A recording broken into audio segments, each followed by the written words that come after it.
Hello. Hello.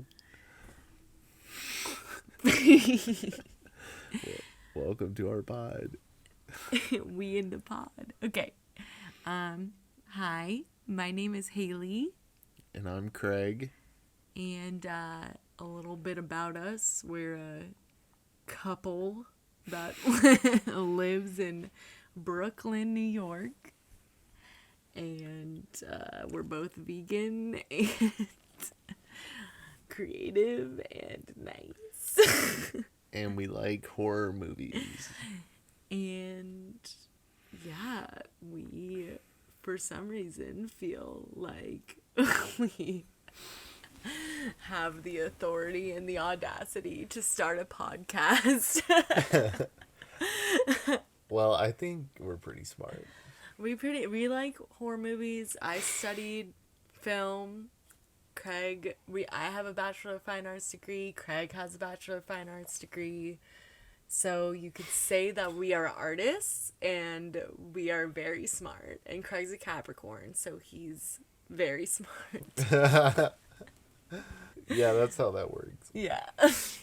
Basically, we wanted to start a podcast initially to kind of go over and go through all of our favorite horror film franchises. So we've actually recorded a podcast, a full episode of a podcast, starting with Friday the 13th. But you don't need to know about that. You know, I mean, I'm just giving some context. We'll probably re-record that, but we never came up with a name for that. We also, didn't really come up with a structure, but we're back. We have a name, and we think. I don't know about it. It might change. This is just the pilot episode, so really anything could happen. But this podcast is going to tentatively be titled Murders Per Bag. Fuck. No, it's We're leaving Gallon. that in. Gallons. Bag. No, Gallon. Bags. It's gallon. Not gallons. Not gallons. Gallon. Gallon. How many murders do you get per gallon of popcorn that you buy with your admission to the movies back when you could see them in theaters and buy concessions? Really contextualizing the time period this podcast is being recorded on because we can't go to movies right now. Exactly. We're cosplaying as moviegoers. I wish we had. There is popcorn that we eat sometimes while watching the movies, but it's vegan popcorn that comes in a bag and it's overpriced. So, which is also similar to the popcorn at a movie theater. It's what is that popcorn called that we get? I call it the Buddha popcorn because there is a graphic portrayal of Buddha. Which Buddha. is probably Cut that. Problematic. Cut that. Okay, so our podcast is called Murders Per Gallon of Popcorn. Murders Per Gallon of Popcorn. Or MPGP podcast. MPGP podcast. I feel like that sounds fun to me. Craig's unsure. I think it's kind of hard to say. And I think the little acronym is not that catchy. But maybe we could just force it. Yeah, I don't know, I like the concept. Yeah. Why don't you tell us where you got the concept? Well, we were watching this movie that we're actually going to talk about. the yet to be announced movie of discussion for tonight. And I researched said movie and found a review for said movie, and a snippet of that review on the Wikipedia page referenced murders per gallon of popcorn. And I thought about it and thought it was clever. Yeah. And sounded funny. And is long enough to be an acronym. So yeah. I ran with it. And that movie that was reviewed is, should we say it at the same time? Is My Bloody Valentine. 1981, there is a remake. Canadian slasher movie. Very important. Yes. That you know it's from Canada. Yeah, because it's very Canadian. I'm very curious if at the time that this movie came out in 1981, if people lived like the people live in this movie in Canada. I mean, if I was Canadian and saw this in the theater in 1981, would this seem normal to me? Like, there's actually, okay, well, would I be thinking also about the Valentine dance? Yeah, okay. So just to kind of, we're planning on releasing our first episode of our podcast on Valentine's Day, and which is why we kind of chose this movie, besides it just being a fun movie, but the town's obsession with Valentine's Day is very crazy, but I would like to talk about that. Yeah. So, do you think this town is called Valentine Bluffs? Mm-hmm. I don't know what a bluff is. Wait, it's... The town is called Valentine Bluffs, or Bluff. I don't know. I feel like bluff, I know that there was some... There's some cliff action going on in that scene between... Just get a verification for me on... Okay. A bluff? No, on if that's the name of the town. Valentine I think Bluffs. it's Valentines, like plural. I think it's Valentine Bluffs. All right, everyone, let's put it to a vote. Who thinks it's... Valentine's Bluff, I see. Oh, so... Haley was right. Haley got me on this one. Ding, ding, ding. So a bluff, for those who don't know, is a broad, rounded cliff. So there we go. I don't know what part of Canada this is supposed to be set in. But... Is it even supposed to be set in Canada? Yeah. Is it a Canadian movie just about like what Canadians think mining is in America, in like West Virginia or something? I don't know if it's supposed to be set in America because Did you see any American flags? There's a lot of like for context, I'm half Canadian, and I will say that whenever. I'm actually a dual citizen, so so I know everything about Canada. But can't wait to move there with you. Oh, so we can leave this shithole country.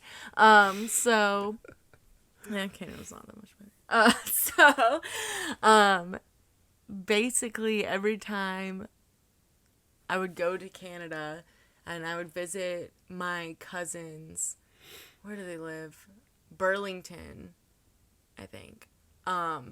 They like we would drive and they all live in Ontario. I've only been to Ontario, but we would drive and like there's so many coal plants and stuff. Like there's actually a lot more like I feel like when people think of Canada, I don't know. I'm assuming that people just think that it's like woods and... Wait, in Burlington, Canada... Yeah. There are a lot of coal... Or on the way there. Like, outside of Toronto, it's kind of an ugly place. Wait. So, in Burlington, Canada, there's a lot of coal mines? Yeah. So, wait. So, would you say that it's a Burlington coal factory? Yes or no?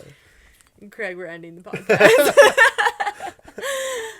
Okay, continue. The things that I noticed as a half Canuck were a lot of boats, a lot of soirees.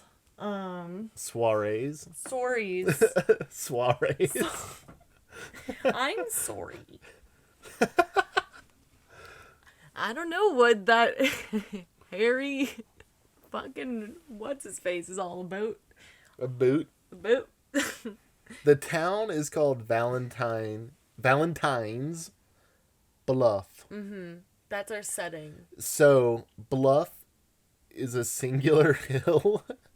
Is there one hill? Because I thought it was reversed. I thought it was Valentine Bluffs, which seems to make more sense to me. But Valentine is a person who possesses this bluff.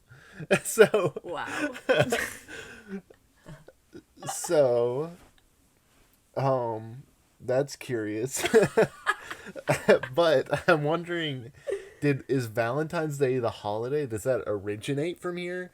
What is the meaning of Valentine's Day? Okay, wait. Do you not know this, actually? No, I don't.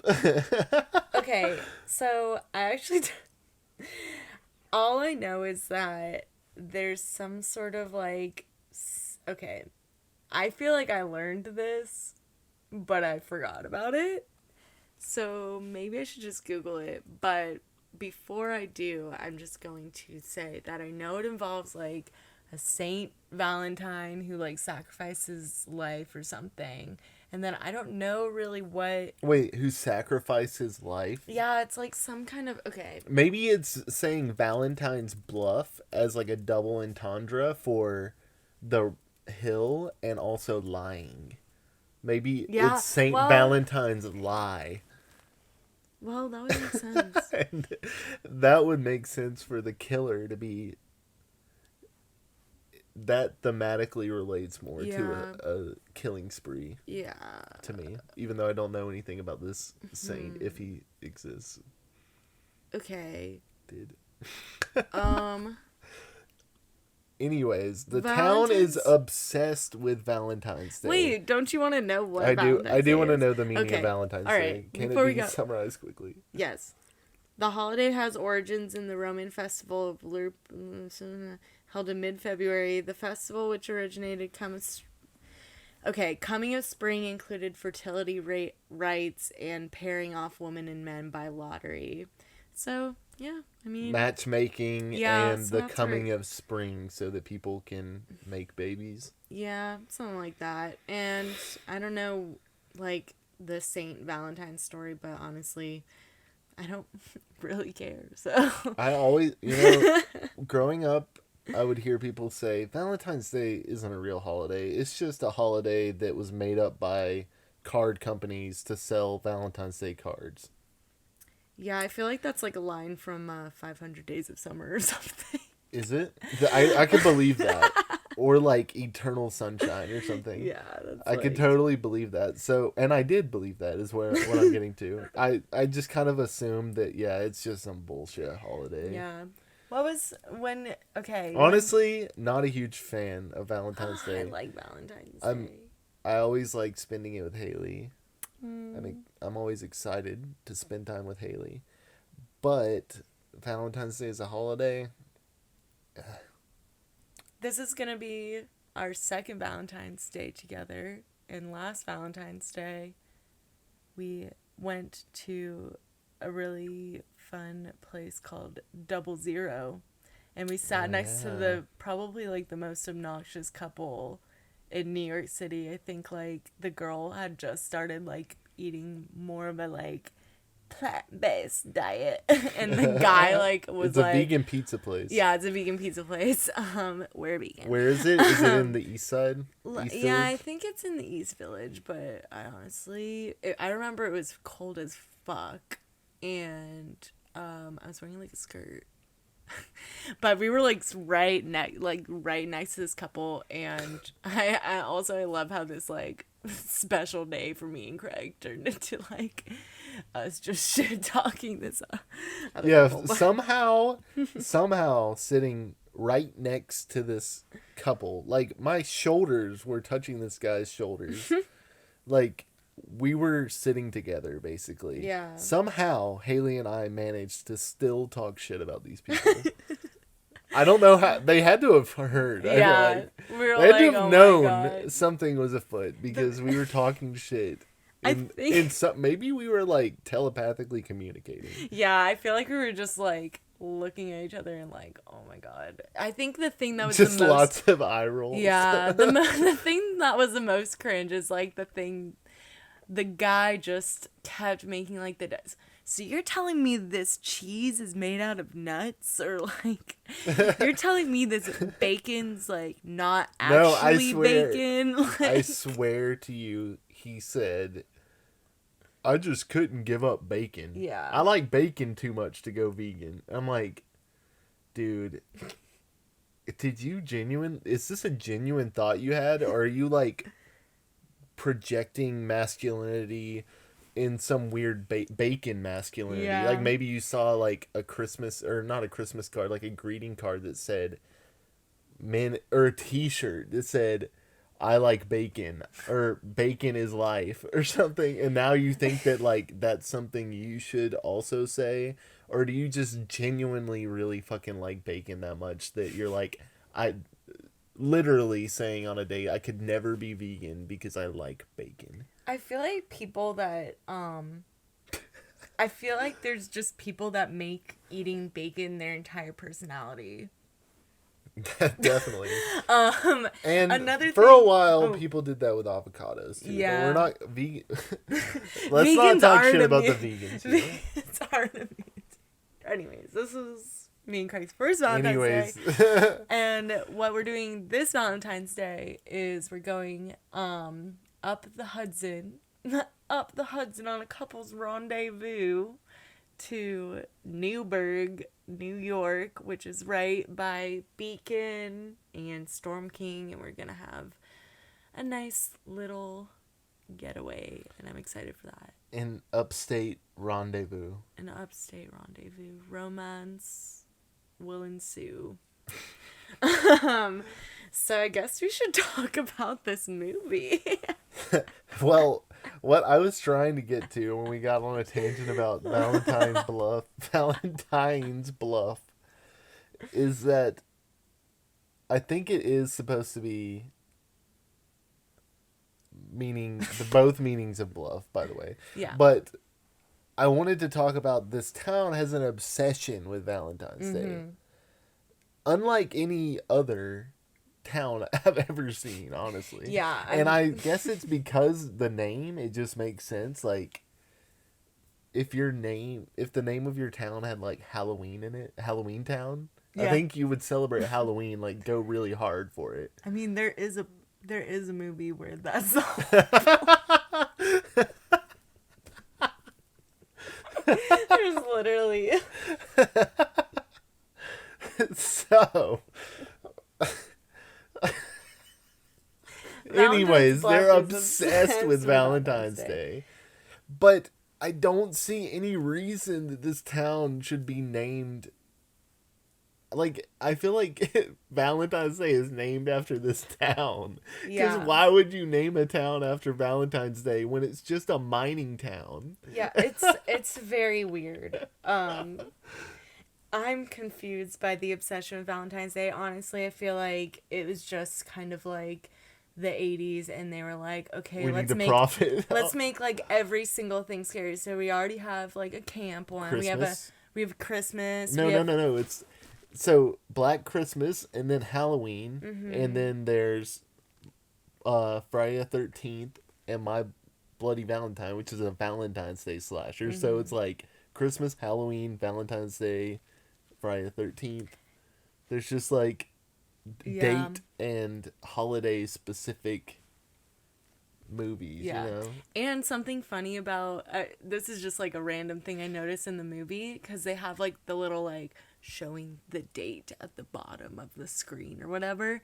So like it's set like cool. A few days before the Valentine's Day, which is on a Saturday, because they showed the bottom and it goes Friday, February 14th, and I was like, oh my god, like Friday the 13th. No, it said 13th. Yeah, fuck.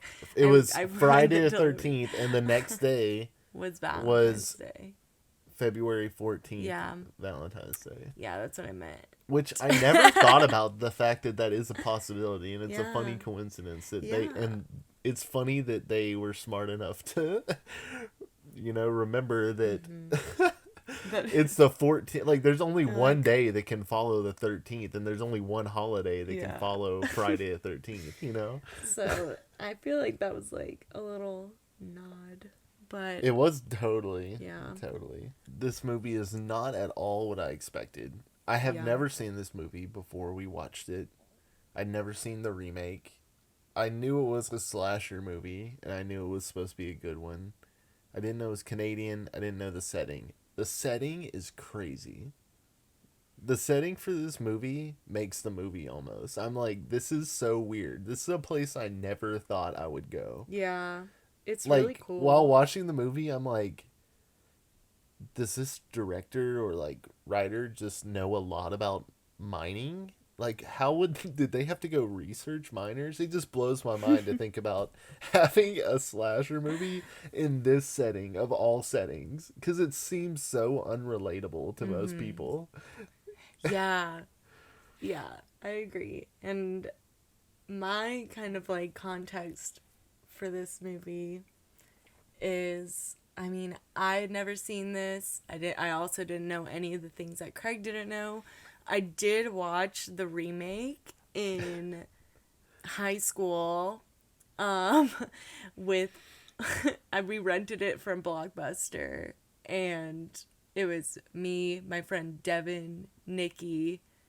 I think it was just Devin and Nikki, and we were drinking vodka mixed with, like, have you ever had Fuse? Like, no. It's kind of like a weird kind of like fruit smoothie, but it's like, oh wait, maybe it's like not thick, it's just like juice. Is that like it's a smoothie, Sobe? like, I guess it could. It's in the same genus as genius. MPGP. But yeah, we watched it, and I don't remember anything about it, but there was a minor killer, and that's pretty much all I remember. But I think that me and Craig are gonna watch it before we record the next podcast, so we'll just talk very briefly, probably not briefly, about that whenever we do watch it. So yeah. Also, like, Craig looked up a bunch of facts before this, and I was kind of like taking notes as he was telling me about all the stuff that he researched. And this movie was like very shocking and controversial, and I wrote, because it's Canadian and violent. I think there's something to that, though. Yeah, I mean, having never been to Canada and definitely not equipped to make this sort of assumption, I would say that my assumption about Canadians and horror movies is that they're pretty tame. They probably weren't used to seeing violence like this. Yeah. Maybe they were more sensitive to it even than American audiences. But I don't know. I mean, it seems notable. Know. I don't even know. It seems notable that though that it was banned and cut a lot, the violence was cut from it a lot. Yeah, lots of off-screen deaths. Lots of off-screen deaths. But great. I would say this movie shines in body reveals. The body reveals are always shocking and scary. A part of me feels like it's just the time period. Mm-hmm. And also, if it was looking to movies like Halloween and Black Christmas, those aren't particularly, like, gory or, like, inventive with their kills. You know, it's usually just, like, strangle, stab with the knife. So it's more than that. Yeah. I would There's say it some goes creative past kills. that, and you do see some blood. Yeah. There were definitely some creative kills. I wish they showed more. Okay, but we're about to get into this, but I just want to say the first like cold open of the movie, if you will, the first 5 minutes or whatever, there's a kill in that first opening sequence that's pretty fucking gruesome, and it's very. I thought that was very well acted. It like drew me in immediately because he's wearing this black mining mask. It's this woman being undressed, also in the mask. She has a heart tattoo over her heart on her boob. This guy's wearing a mask, all black, with a hose. She like strokes the hose. This looks like some BDSM like fetish fantasy. And then he stabs her onto a pickaxe that's behind her. It goes through. Well, oh wait, before he does this, he honks her boob, and she tries to take his mask off, and he says no. He goes, I don't know why she's trusting this man, but then he stabs her onto. She probably knows him. But she's obviously never seen him before because he didn't want to take the mask off. I don't know. She doesn't know who's in the under the mask. I don't know. But anyway, she gets stabbed through the back, through the boob, through the heart tattoo. And then the movie starts. My Bloody Valentine. Yeah. And a really cool logo.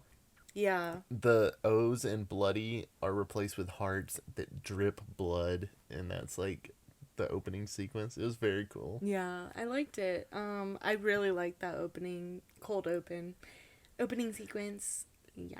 So we just kind of are still trying to figure out the structure of this. Yeah. I think that it's a little important to just say maybe just like a quick summary of the plot so that we can go back and like kind of talk deeply, but I might just record this whole thing and we decide not to put it in. But it's all good. I'm just gonna start. We already kind of did the synopsis, so I'm just gonna skip that. So after the title, we're introduced to the town. We see this whole town. Valentine's Bluff is decorated all in Valentine's themed. I swear. Hearts everywhere. They painted the buildings red.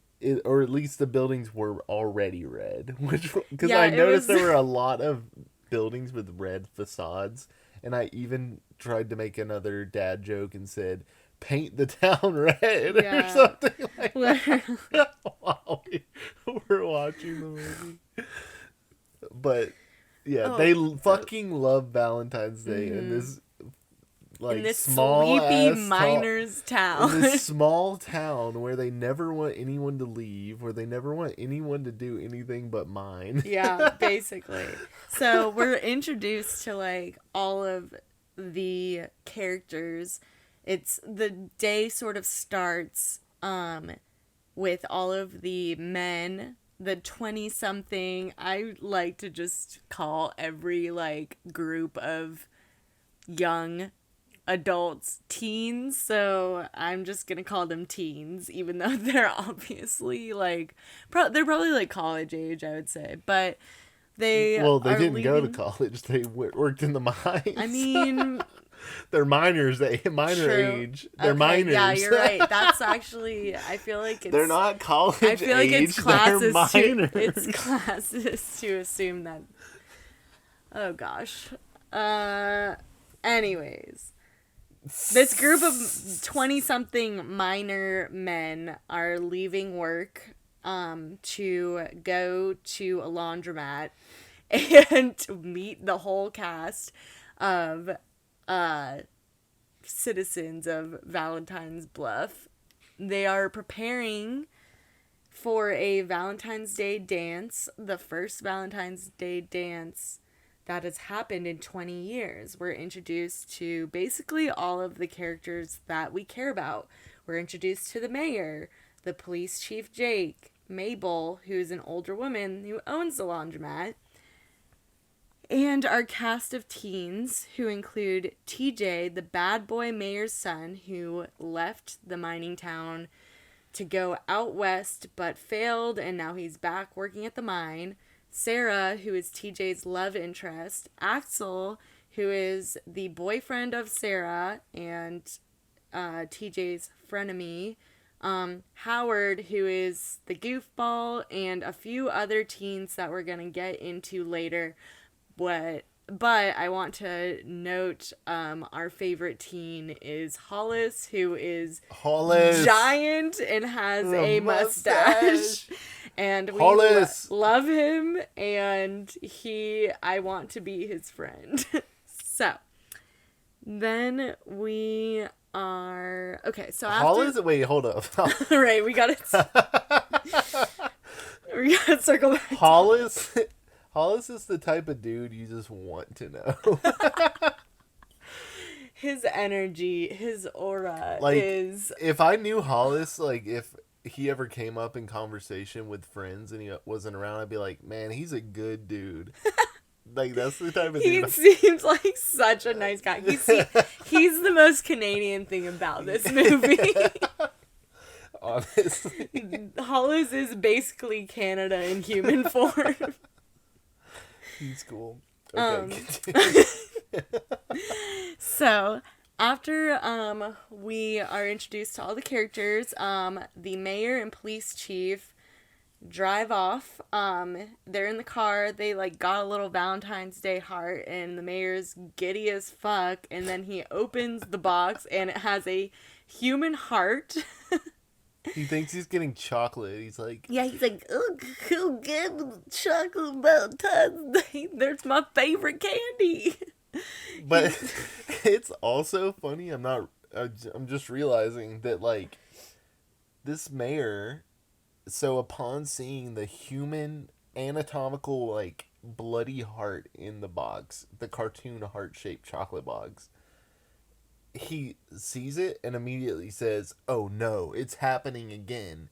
And I'm like, dude, if this is something that's happened to you before, don't you think you would be suspicious of any Valentine's Day box you get that you're not sure who it came from? Yeah, that's true, especially if it's the first time that they're really celebrating. I don't know why they're deciding that they're balling out for Valentine's Day. He's so sure there's chocolate in this box. I'm like, dude, if I opened one box of chocolates that had a heart in it, I don't care if I've opened 100 boxes of chocolates fine before that. Once that happens, every box of chocolate for life. is suspect. Trauma for life. Every box of chocolate, I'm gonna be prepared. Yeah. So along with the human heart comes a deadly message to cancel the Valentine's Day dance or else. Nah, yeah, it doesn't really say it. Okay, whatever. So, later that evening, Mabel, the owner of the laundromat, gets a little Valentine, and she's like, ooh, is it from the police chief named Jake? She's like, ooh, Jake. And then it was she read it. Okay, I remember this rhyme. The rhyme that Mabel reads is, roses are red, violets are blue, one is dead, and you are too. Yeah, that's a good one. And then she was like, and then the killer shuts off the lights, and we see a man in full blown miner outfit, the same person as before in the cold open, and he turns out all the lights, and all you see is the flicker of his head flashlight thing while he brutally murders Mabel. And then after that, Jake goes to the laundromat, and he discovers Mabel's burned body in a dryer. And the skin is, like, shriveled, and she's, like, seemingly still alive. Mm-hmm. But dying. Yeah. It's gross. That was fucked up. Yeah. Like, I know you had the complaint that, you felt like the gore was cut too much, which I agree. But it's still kind of... There's some moments where... I will make an amendment to that, which is saying that every body that was discovered was, like, really gruesome and horrifying. Like, it was, like, this sweet old woman's body was burnt to a crisp from a dryer, and you could see, like, the blisters and stuff on her skin. It was really gross. Also, that's the first kill that you see where I'm like, wow, these kills are kind of creative. Yeah. He, like, shoves her in a dryer to kill her, or at least that's what he does to her. Yeah. Like, her body. Yeah. She might have already gotten her heart cut out, because he does that. Anyways. Yeah. But the creative kills continue. Don't you worry. Don't you worry, dear listener. The dance gets canceled, and the teens gather at the local watering hole. The bartender tells the story. The bartender tells the story of Harry Warden, who, basically it kind of reveals this man who 20 years ago,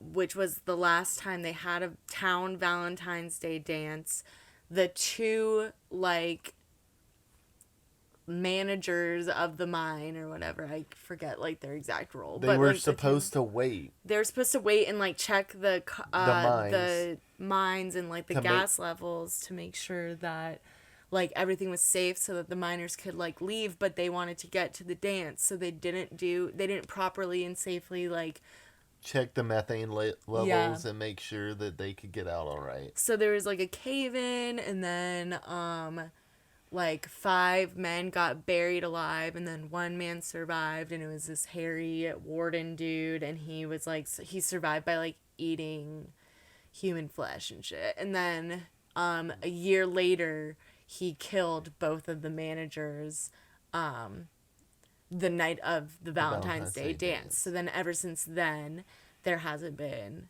a Valentine's Day dance. So the bartender tells the whole story, and then all the teens are like, literally, he says the story, everyone's shook as fuck, and then Howard the Goof goes,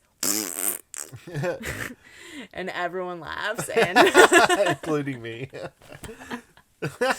Classic fart gag to just ease the tension. So it's interesting though that the bartender gives all that exposition about the town history and such, and it's also a red herring that we find out later. I don't know. Is it? I don't know if I should spoil that yet. It gives you the idea that Harry Warden is back in town. The bartender gives all this exposition. We don't see any of that, like, really, except for there's, like, a little flashback where they see them discovering the mine and, like, the 2 wardens leaving their post. Yeah. That's what we see in the flashback. In a very, like, I noticed this seemed almost like a, like, it was very artistic. Anyways, what I'm trying to say is I would want to see that movie. Just for, maybe the My Bloody Valentine's Day remake is like that. Okay. I doubt it. But that would be cool to just see, like, that guy's story. Yeah. Could be its own slasher movie. It could be. But instead, this story goes much stranger places. Yeah. Which we will uncover as we continue our discussion of the plot.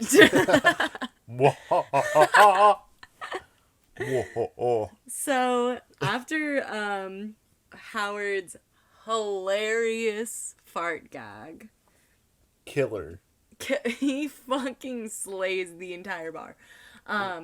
Is that when he's also covered in blood, or no? No, that was the first. He does a gag early on where he's like to Mabel, right? Blood. Yeah, to Mabel. Or rest your soul. Maybe not.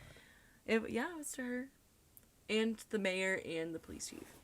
So, the gang decides to throw their own Valentine's Day party, and while the bartender tries to play a prank on them by beating them, they're like, let's just do it at the mine rec room. So, they're like, fuck yeah. So, the bartender hears this, and he's like, okay, I'm gonna go fuck with them, and he gets murdered, and we'll go into his kill later on. So yeah, our cast of characters takes a trip down to the mine because the mayor has shut down the dance. Yeah, and they don't know why. Like, they don't know that there's, like, a killer. He's trying to cover up the killings that have happened so far, which is so dumb. That's what they all fucking do, because they're like, oh, you don't want to, like, cause a panic or anything, like, and all this stuff, but if you're just, like, honest, then the killer's one motive is it was fine for 20 years. Well, no. That's what they think. Yeah. So, basically, the kids start partying, the first killings happen. One guy we're gonna go into these later, so I'm just gonna kind of, like, glaze over it for now. One guy gets drowned in a boiling hot dog water. Death by hot dog water. Which I love that kill. Iconic. And a girl gets impaled on a shower head. Hollis, Sarah, Patty, and a couple named Michael and Harriet, and Howard, go down into the mines. Shortly after, the bodies of the two people that were killed are discovered, and the group leaves in a panic. TJ and Axel go down to the mines to save the day. Michael and Harriet, and I'm just, again, glazing through. Glazing. Glazing or blazing? Blazing. Glazing is like a donut, but I want to go with it. Okay, I'm glazing over. This is gonna be a catchphrase of the podcast. Yeah. All right, let's glaze on through now. Let's glaze it through. So out of all the people that went down to the mine, Michael and Harriet get impaled. Hollis gets nailed. Howard gets hung. Axel and TJ both have off-screen disappearances, and Patty gets hit in the stomach with a pickaxe. Sarah is the final girl and gets reunited with TJ. Then ensues a chase scene with the two final characters and the minor killer until they face off with him inside a small alcove that leads to some kind of abandoned tunnel. After some gets... Wait, sorry to interrupt you yet again. It's okay. But I want to say, I don't think we emphasized enough that TJ returning from wherever he was is a big plot point. Yeah. And it creates a love triangle. And that when TJ lived in Valentine's Bluff, his girlfriend was Sarah, and they were dating or whatever. They were, like, in love.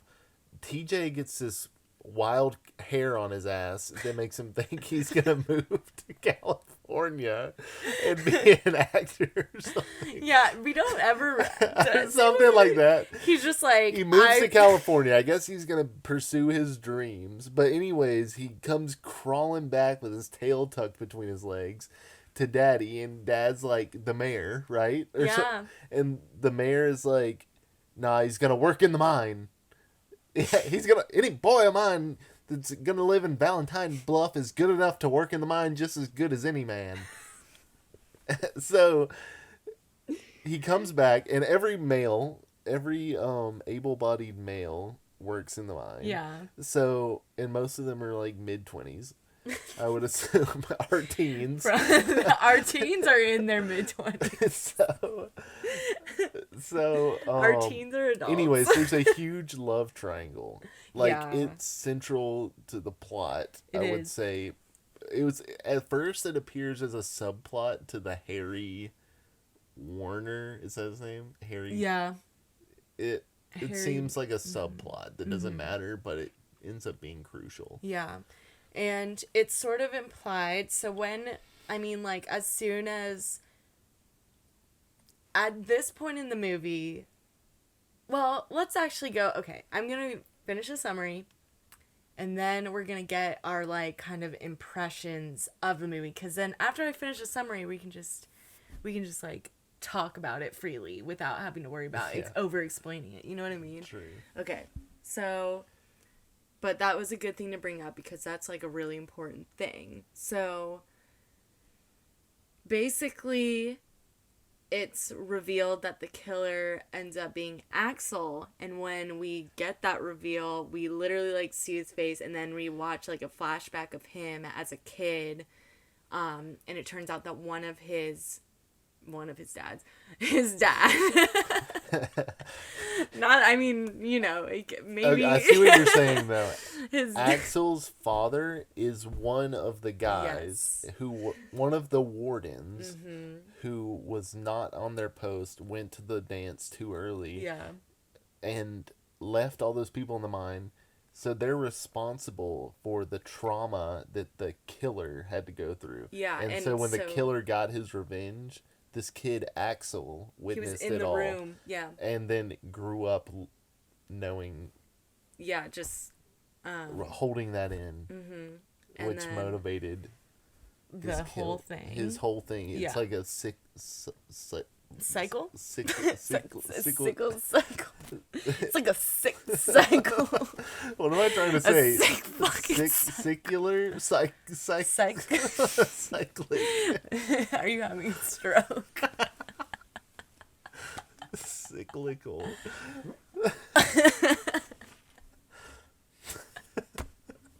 Cyclical. So basically, the police and everyone, like, the whole fucking town goes down to the mine to save everyone, and, like, the cave collapses. We assume that Axel's dead for, like, 2 seconds, and then for some reason Sarah's like, I need to see him, what the fuck? Which, like, if I found out that this fucker was killing all my friends and Mabel and Hollis.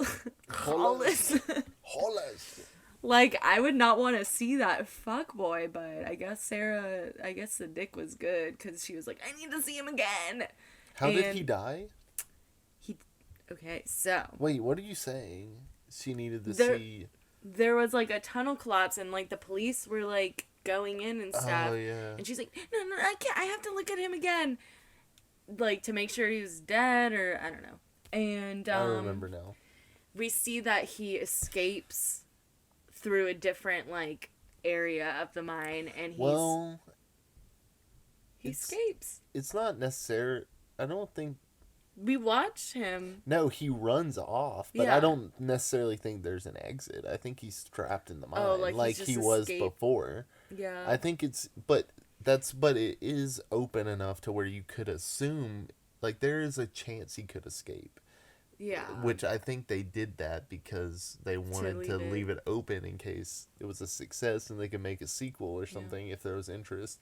That's true. But since it is the only movie, I would assume, like, he was just trapped in there like his father trapped the one guy, trapped in the mine. Which is so he's just there to go. He's just there to go crazy, And it's also like folklore kind of. It's like the guy trapped in the mine. And he just went from, like, 0 to, like, maniac crazy boy. Yeah, he's laughing. He's like, and, laughing, like, hysterically, like, and rhyming. And he's like, Sarah, be my Bloody Valentine. The titular line. And then the movie ends. There's a few things we can talk about. Since we just talked about the end, I want to start here by saying this movie and the original Friday the 13th, or, like, the original one, are very similar to me. Because the killers are both not revealed until late in the movie. Mm-hmm. The killers have this motive. They're killers with a motive, unlike Michael Myers or, like, Leatherface, who are just seemingly killing. Mm-hmm. But it's like Pamela Voorhees kills because she's trying to avenge the death of her son who died. who died in a tragic way.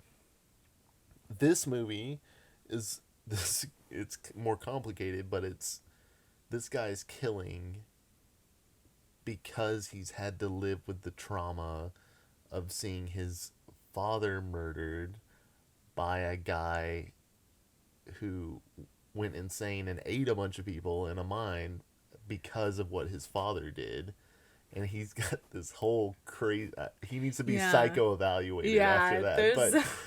But there's a lot to unpack with Axel. Yeah, Axel has a lot to unpack, but he still has a motive in that he experienced this trauma and he's now repeating these murders that the person who murdered his father was doing. Mm-hmm. It's weird to think about. I haven't really thought of it. I mean, but that's also very, like, I feel like in the 80s people were obsessed with slashers and stuff because they were obsessed with finding out about why people kill and shit. So they come up with crazy reasons why, like,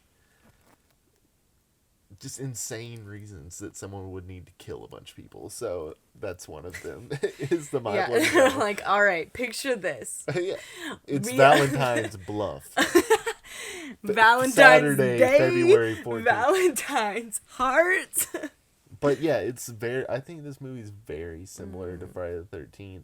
They just swapped out the settings, like instead of camp setting, which could also be very unfamiliar to people depending on where you're from. They're like, let's do a mine and let's do this, and it's cool that they did that though. I think it's weird. It's different. This movie could have just been another camp slasher, but now it's Valentine's Day or something, like it could have just been like a suburb slasher, but Valentine's Day, like Halloween. But no, it's in a mine. It also gives the killer an iconic look and sound and weapon. So at first it seems crazy, but now thinking about it, it's just kind of like they just made a good choice. Yeah. So, like, my impression of the killer and, like, his motives, this was before viewing, like, before we finished the movie. It's like this scary miner who hates Valentine's Day dances because of, like, we just are kind of set up to think that it's Harry Warden. So it's like, oh, yeah, this guy's, like, has, like, revenge about Valentine's Day and blah, blah, blah, blah, blah. And I wrote that he's a victim of capitalism. Would you agree with that? Or is that Harry a stretch? Warden is? Yeah. Yeah, I would say. Yeah, I think I might have just been on one. I think there's something to that because his bosses are, like, cutting corners for their own self-gain. This, like, shitty thing happened to this guy on the job. I mean, this is an exceptionally shitty thing, and that he had to survive for 6 weeks in a mine off of the corpses of his coworkers in the mine. That's like if you had to eat Tim. Yeah. Shout out to Tim. Censor Tim's name to protect his identity. Oh my God. But yeah, so it's like, or disgruntled worker. It could be like a disgruntled worker murder tale. But after viewing, that's interesting. And Axel is the killer who, like, I just want to, like, I went over the plot, but, like, Axel is, like, it's like, okay, there is TJ, who's, like, the bad boy. There's Sarah, who is the love interest, and Axel, who is the, like, hometown boy. Like, he's, like, it seems like he's kind of the hero at the beginning, but then it sort of, like, switches. And I would say that, like, as soon as... I wouldn't... Well, I don't know. I mean, it's definitely, like, TJ's the main character. At first, they do make TJ... They make TJ out to be the killer at first.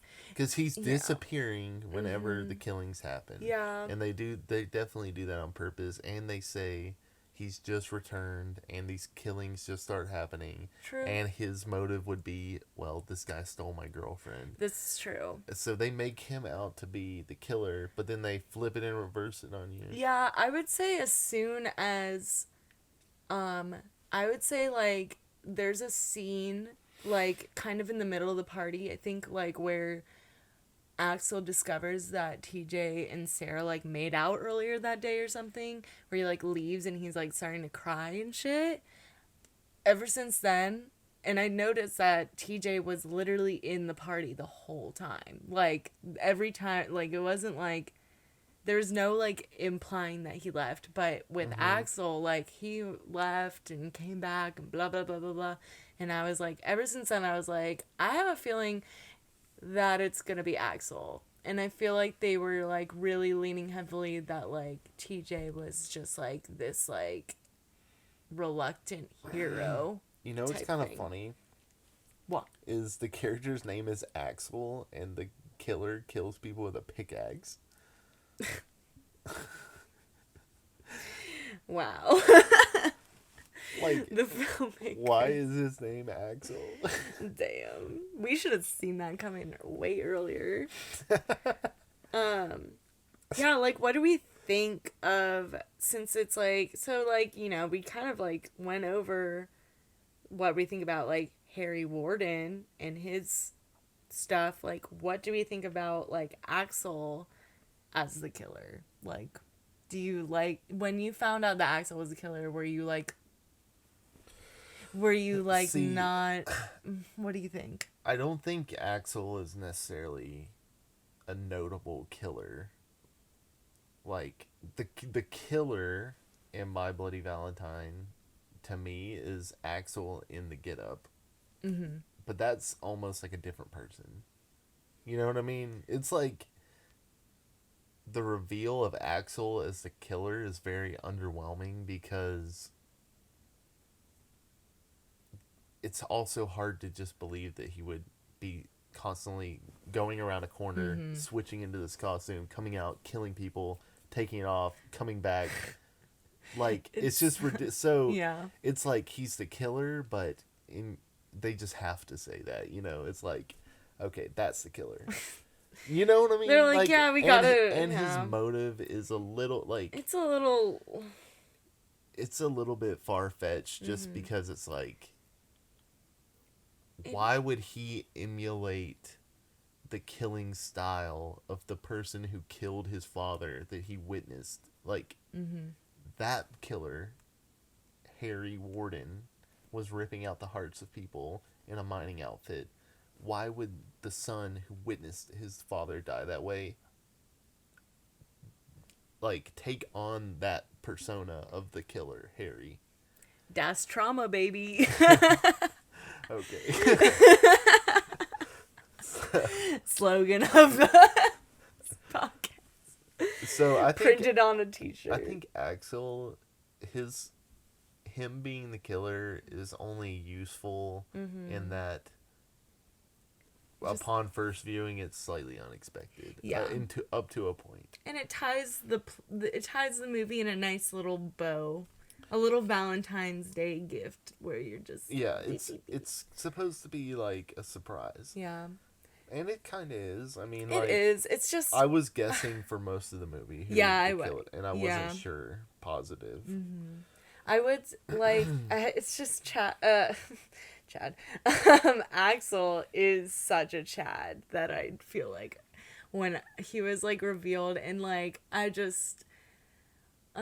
was like, I mean, like, I knew it was kind of coming, and I was just like, I think there were little hints about it that I liked how the movie kind of, like, gave us little hints. It's like, okay, these two guys are going down, and they're separating, so it could be TJ, or it could be Axel, and it's fun, it's engaging. It's fun, like, and I think, like, maybe I shouldn't be so, like, disappointed that Axel's the killer, because it was fun to watch and see, like, okay, like, is he actually, am I right about this, like, or am I wrong about TJ, or that's why I'm kind of glad this movie is a standalone and didn't have a franchise behind it, because to our knowledge. I mean, is there actually not a My Bloody Valentine 2? I'm almost positive there's not sequels. There's just a remake. Yeah. So, I'll say I'm positive. So, yeah, I think he's kind of like a weak killer, and I would say they kind of intentionally left it off that we don't want to completely put it out of the question that there could be a sequel. I think they knew kind of like, we're not going to plan that far ahead. Like, let's make it seem like, yeah, he kind of just like got trapped in a cave. Because that's what I thought. Yeah, I mean, I think that it's... in the mind. I feel like ending the movie like that is, like, effective. I feel like it's, like, that's a good ending, I think. Yeah, I like these, like, slasher movies that only got one installment and didn't have a franchise, because you think about, like, the big slasher movies, and there's so much baggage with all of the different movies, and, like, trying to fit all these different directors' vision for the franchise into, like, one timeline and a plot and everything. Yeah. It's sometimes nice to have these more micro standalone stories. Like, there's this, and there's, like, Madman. And which we definitely have to talk about. The Burning, and, like, all these other movies. That's true. Maniac. So, it's a good break from the... Yeah, because we've been really into watching Friday the 13th and Texas Chainsaw, which, like, we love, but... Like, the problem with franchises sometimes is that you think about everything together instead of each individual movie. But you don't even have that choice with, like, My Bloody Valentine. You just have what's there, and it's this one movie to go by, and you review it based on that, you know? Whereas you could be like, I like this movie in Friday the 13th because Jason's like this time, and that's my favorite kind of Jason, or something. I don't know. Yeah, no, you're right. So, if our podcast is going to be called Murders Per Gallon of Popcorn, then we definitely are going to be emphasizing the murders in each movie that we do. So, and this one has a lot of murder. What is it, 10? 10 total. So, let's just go through them. And then after we go through them, we'll award the best murder. Yeah. Maybe there will be a tie. Who knows? Ooh. Okay. Number 1. Unnamed woman gets stabbed through the heart with a pickaxe. It's assumed her heart is in the first box revealed by the mayor. So this one, I really like this one. Yeah. You don't know why this chick is in the mine, because that's a rule. You find a character says at some point in this movie, women aren't allowed in the mines. I think it was Hollis. But women aren't allowed in the mines. So apparently that's a rule, which seems antiquated. But anyways, there's one in the mine at the beginning of the movie, and she gets killed after getting her boob honked and pickaxe through the tattoo heart through the real heart. So, which I feel was maybe the goriest on-screen like, we see her get stabbed through, you see it poke through, and he's pushing it. It gets to be iconic because it's the opening sequence. It just is like what I'll think about when I think about this movie. I think it's good, but it's so short. True.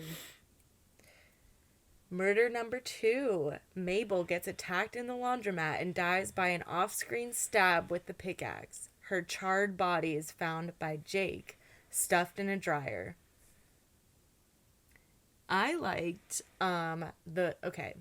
so I think I've said this earlier, but what my favorite part of the kills of this movie is, it's not so much like the actual on-screen death, because a lot of the actual murders or stabbing moments like happen off screen, and it's very implied that they were like stabbed or whatever, but it's like the body reveals are like scary, and the gore with that, like, they just flash an image of the dead body real quick. It's like almost a way around showing the murder. Yeah. So, but still being gory. Yeah. So that was a good one. Definitely notable for the first death. Well, the second death, I guess. For the second death, it's very noticeable. Well, also it gets more points because it's like the old lady, and she's just like kind of innocent and sweet, and she thinks that she's getting a box of chocolates from her crush, who is the mayor, right? Her crush is the police officer. Okay. But I don't know. She has kind of flirty vibes with both of them. But you find out later that whenever the male that she had a crush on gets he gets an actual Valentine from her right before he gets murdered, right? No, he doesn't. The mayor and the policeman never die. They just are the ones that are the only fucking ones that know about this shit going on and don't tell anyone. But he does get a Valentine from Mabel, and it's really sad, but so she thought he was reciprocating. Yeah. But no, you were getting killed. For no reason, really. Why did she need to die? Well, because she was, like, I guess she was the venue. She was the venue of the dance. Because I guess there's a rec room in the laundromat. She was trying to put it together, What is this, like a VFW hall? Like, what kind of I don't know. Open use space YMCA. It says. All right, the third kill is the bartender, and this one's fun because he's trying to pull a prank on the kids by like getting a full miner suit and like setting it up so that it's like kind of like a puppet, like that's like gonna like lean out and stab you or whatever. Completely absurd. And he literally probably opens the door and like laughs at his little gag maybe 5 times, and he just like keeps being like, should I do it again? And he does it like one last time, and the actual killer comes out. And it's so predictable. Yeah. You're like, okay, the killer's gonna kill this guy. Yeah. But he does it a lot. Because he keeps looking. And he gets a pickaxe to the head. I don't remember if we see that or if it's just implied. I think we see it from behind, and it's like in the dark, like a silhouette of pickaxe going into his head. So, then we get into more teen kills. So, the fourth kill is Dave, who is... he gets drowned and scalded in a pot of boiling hot dog water. God. His heart is then cooked alongside a large batch of beef franks. One of the girls at the party finds it later, thinking it is a joke. And one of the guys from the party opens the fridge, and Dave's body is stuffed in there, but no one notices it because they're all like preoccupied and talking. So he like grabs a beer from the fridge, but doesn't notice Dave's like head. That was a fun one. Yeah, I liked that one a lot. And that one, just when he like goes into the back room, there's this pot of like boiling water that seemingly been boiling in there forever. Like maybe that just is like a feature of the kitchen. It's this boiling pot of hot dog water. Like maybe the hot dogs have been there for 40 years or something. Maybe since Harry Warden, the last Valentine's Day. Yeah, like they were gonna eat those hot dogs at the last Valentine's Day bluff. I really liked the vibe of just like these party goers like dipping into the kitchen to grab some hot dogs from the boiler. I don't know why, but that just seems so Canadian. Like, that's like the... To me, that must be like the equivalent of having a jar full of like pickled eggs on like a counter and you just grab one. Is that the American version of the hot dog? Is that what Americans are supposed to do? Yeah. Anyways, Our yeah, next... face right into the hot dog Yeah. water. That one was satisfying because I kind of saw that boiling water and I was like, please, God, let this man drown in the hot dog water. And then he did. Thank you, God. I was cheering on from the moment I saw the hot dog water. I was like, God, please let that be what's about to happen. So then our next victim is Sylvia, a girl who is making out with her boyfriend in the mine. She was impaled by a shower head after being trapped by a bunch of like repelling miners' suits, dropping from the ceiling. She had like pushes her head onto shower. The guy just like pushes her, she's screaming, and he just like pushes her onto the shower head. That one's good too. And that, we don't see that happen, but her boyfriend discovers her body, and we see like kind of like from a profile, but like we don't see her eyes or like details of her face, but we see her profile of her head kind of, and her mouth is obviously open around the shower head, and the shower is spurting out water, like, so it's like through her head. It's like she's projectile vomiting. Yeah. Which is fucking gnarly. Okay, I can't fucking express enough how like cool all of these like body reveals are. Then after she's discovered, then we get into the like full on mine time kills. So Michael and Harriet are a sexually active couple that goes off. I don't really remember this one. Yeah, it happened off screen. So, and basically, they like disappear very early. They're just like minor characters. But they are... Hollis, when he like separates from the group, discovers their bodies, and they both were impaled like very Friday the 13th style, where you're just like both fucking, and then like one, it's like a 2-for-1 special. Yeah, that must have been some kind of reference. Maybe. Yeah, they were impaled by a large drill bit off screen. I think that scene is one of the ones that was cut the most. Yeah. I think I just sent you a thing actually that talks about it like earlier, but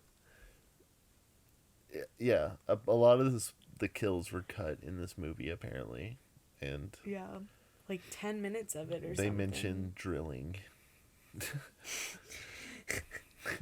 I imagine that would be pretty gruesome. Yeah, but I would have liked to see it. I mean, apparently that cut exists somewhere, but it just has never been released, to my knowledge. Any listeners, if you are well connected in Canadian minor horror, and can get us an uncut version of My Bloody Valentine, email us at popcorn@gmail.com. All right, so then the next kill is our boy Hollis. This is the most disappointing kill. Yeah, he gets attacked by a miner who uses a nail gun to drive 2 large nails into his head, and he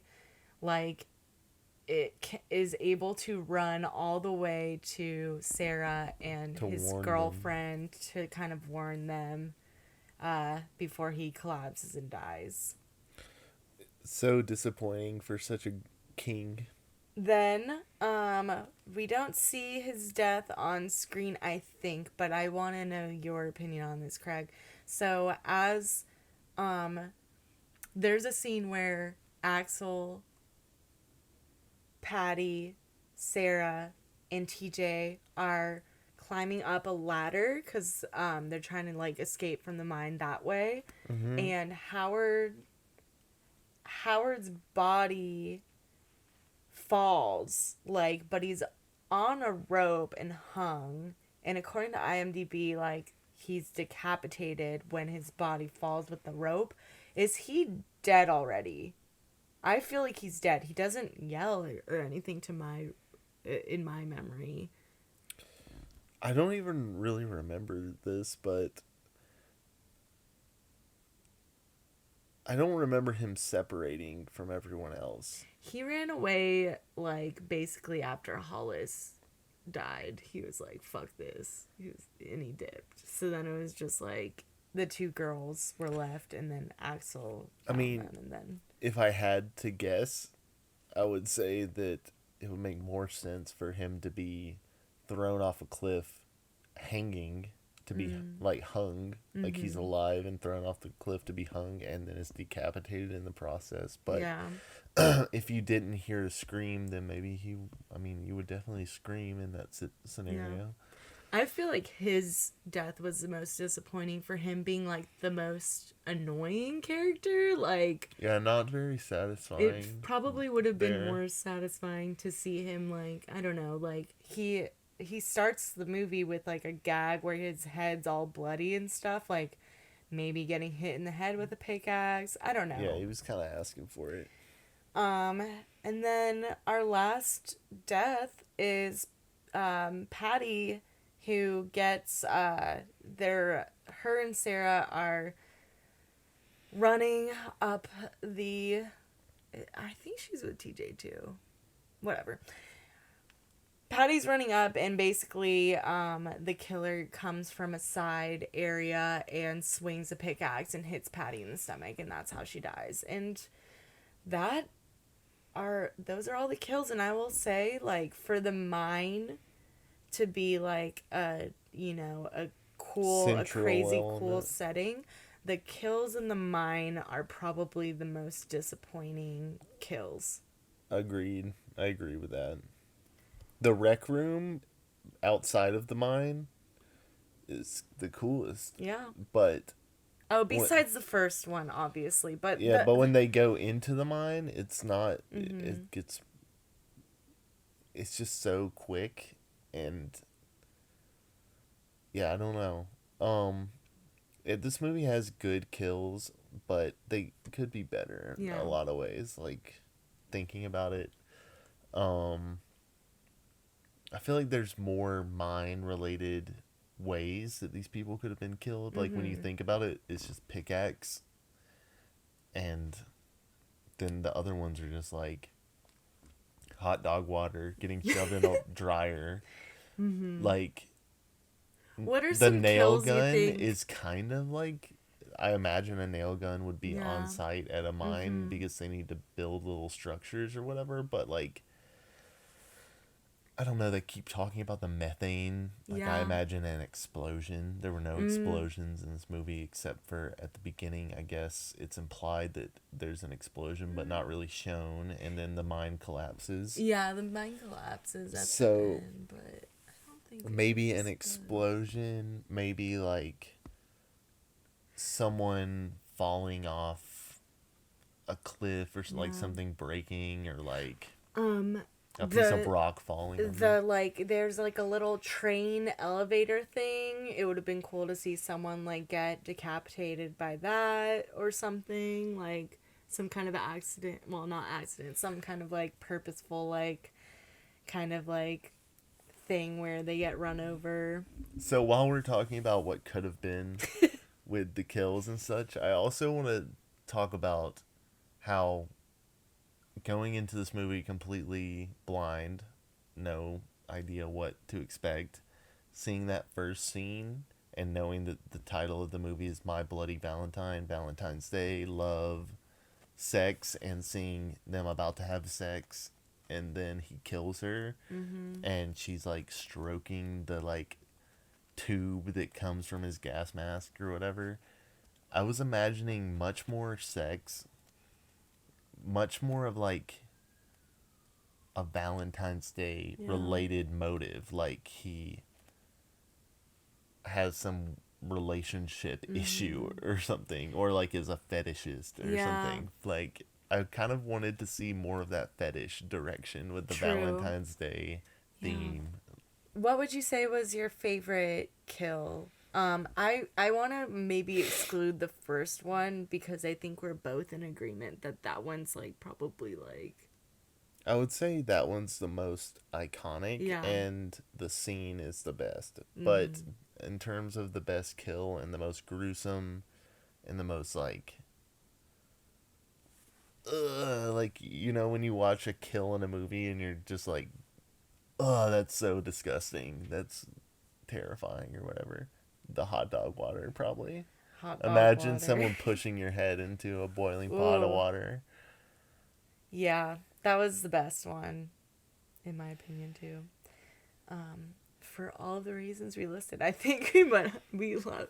It's very obvious that we love the hot dog water the most. Imagine going to like old Stanley's. Yeah, the Mabel scene is Is a the Mabel close kill second. is next. Yeah. Very close second. And then I would say, after that, I would say maybe the bartender. I don't know. I think the rest of them, not obsessed with. Sylvia's death, who got impaled with the shower, was pretty scary. I think Sylvia yeah. goes beyond the bartender. Yeah, you're right. Definitely Hollis and Patty. Like, I feel like the kills should have got increasingly more crazy and gory and like upping the ante. I thought like what we saw at the beginning was just like, okay, this is just the beginning of the movie. It's like, what other crazy shit is this guy gonna do? But it wasn't really that way. Yeah. They kind of.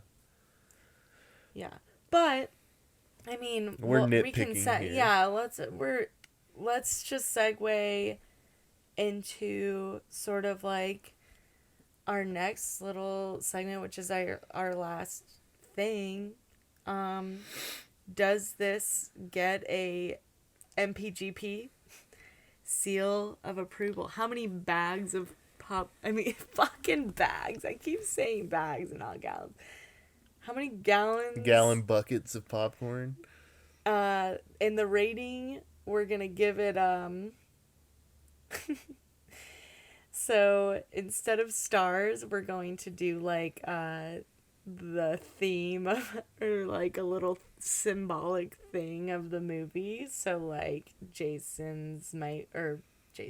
Friday the 13th might be like a hockey mask or a machete or something, and like, you know, maybe like Nightmare on Elm Street might be a striped sweater or a fedora.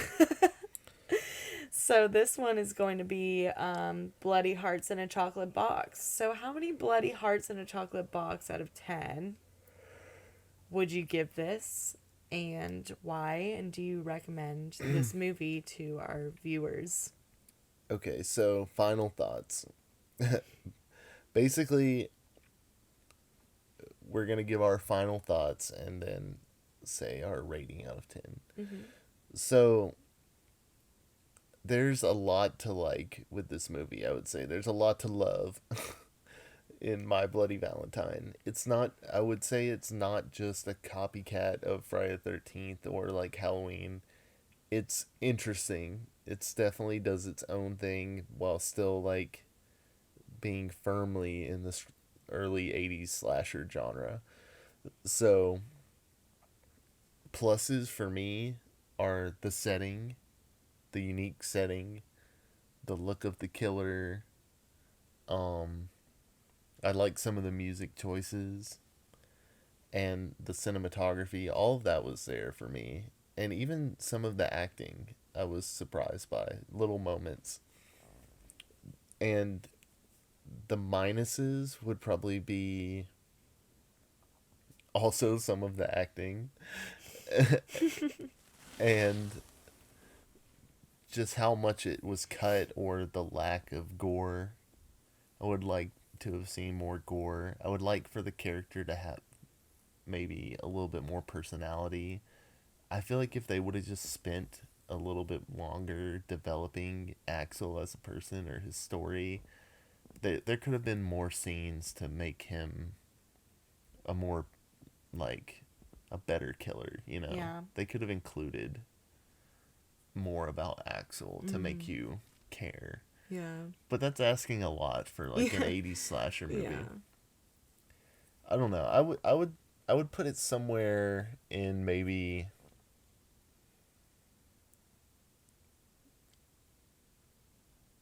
I want to give it 7.5 to 8 bloody hearts in a chocolate box out of 10. 8 seems too high. 7 seems a little bit low. Let's go 7.5.